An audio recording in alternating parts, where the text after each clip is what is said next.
Слава Україні! Багато хто сьогодні говорить про оборону Маріуполя, про те, що ми б'ємося з переважаючими силами противника, що ми стримуємо Велику Орду, що ми не пускаємо росіян далі і тим самим затримуємо всю російську армію. Всі радіють, бо Орда не йде далі. Але ви задумувалися про те, як тут перебувати, як битися в таких умовах, що відчувають захисники Маріуполя. Це, знаєте, це коли тобі пишуть смс-ку, як в тебе справи, друже. А ти 5 хвилин тому поклав чорний мішок побратима, з якого знав 7 років. Це коли вчорашній взводник, якому 22 роки, командує батальйоном, та командує краще і ефективніше за цього полкана, який все своє життя отримав зарплату від держави.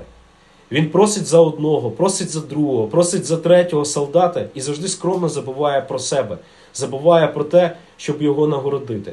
Це коли відділення азовців штурмує роту елітного спецназу. Це коли побратим, маючи важке поранення, тікає з госпіталя, бо пообіцяв своїм друзям допомогти. Допомогти боротися на передньому краю.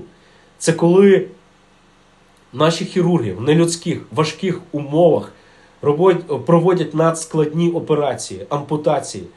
Коли маленька тендітна дівчинка біжить під градами та спасає життя людей. Це коли 19-річний молодий хлопчинка скромно розказує про те, як йому вдалося знищити 20 одиниць техніки.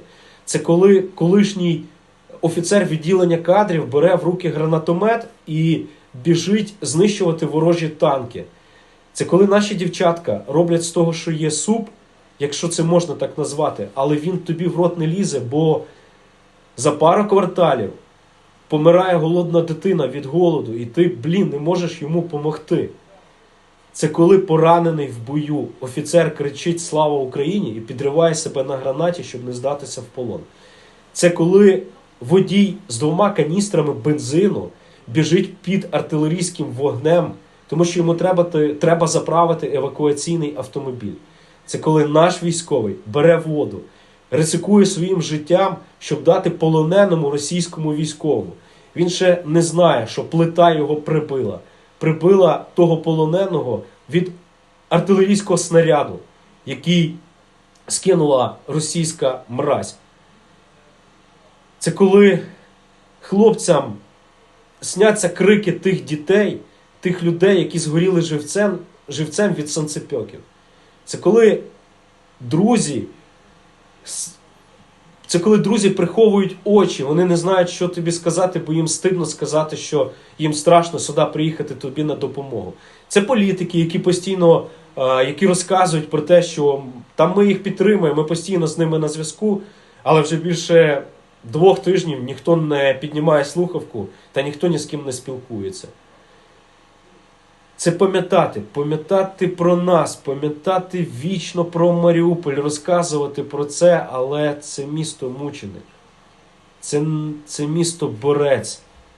І ми не в минулому, ми в теперішньому, розумієте? Це коли ти читаєш про себе зі скорботою, а ти ще є. Ти ще живеш надією, ти розумієш, що до тебе повинні прийти. І особливо ті люди, які вірні присязі, які знають, що Росію можна перемогти. І ти воюєш заради тих українців, заради тих побратимів, які вже віддав своє життя в боротьбі за Україну. І ми, захисники Маріуполя, хочемо побажати народу України триматися в біді, не забувати про боротьбу, боротися і перемагати. І ще раз нагадуємо, що Маріуполь – це Україна. Поки ми тут є, Маріуполь продовжує бути українським.